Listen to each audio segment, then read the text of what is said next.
अक्सर हम सब लोग अज्ञानता के कारण कामवासना में फंसकर शुरू से ही अपने आप को बर्बाद करते आ रहे हैं, जिससे कोई भी हमें या हमारे शरीर को देखते ही ये जान जाता है कि हमने अपने जीवन में खूब ब्रह्मचर्य का नाश किए है, क्योंकि जो गलतियां हम बहुत पहले से करते आ रहे हैं उसका असर हमारे शरीर के हर अंग पर होता है।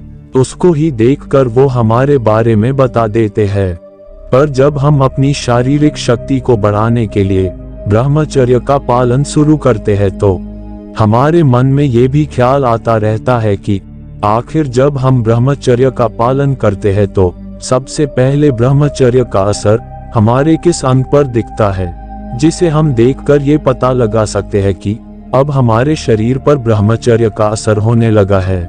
तो चलिए इस सवाल का जवाब देते हैं और बताते हैं कि किस अंग पर सबसे पहले ब्रह्मचर्य का असर दिखना शुरू होता है। तो देखिए, जब हम अपनी पुरानी गंदी आदत को छोड़कर ब्रह्मचर्य का पालन शुरू करते हैं तो सबसे पहले इसका असर हमारे आंखों में दिखाई देता है। गंदी आदत के कारण हमारे आंखों के नीचे काला धब्बा दिखने लगता है, पर जब हम ब्रह्मचर्य का पालन शुरू करते हैं तो वो धब्बे हमारे आंखों से गायब होने लगता है और आंखों में एक चमक दिखाई देने लगती है।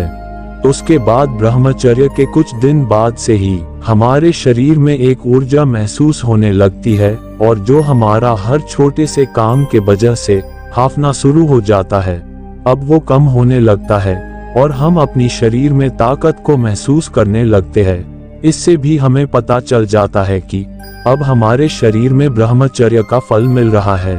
इसके अलावा बात करें तो गंदी हरकतों के कारण हमारा चेहरा मुरझाया व सूखा दिखने लगता है, पर हमारे नियमित ब्रह्मचर्य अभ्यास के कारण चेहरे पर चमक आने लगती है और चेहरे के सारे दाग धब्बे खत्म होने लगते हैं। इन कुछ शारीरिक अंगों पर सबसे पहले ब्रह्मचर्य का प्रभाव देखने को मिलता है, जिससे हम पता लगा सकते हैं कि हमारा ब्रह्मचर्य सफल हो रहा है।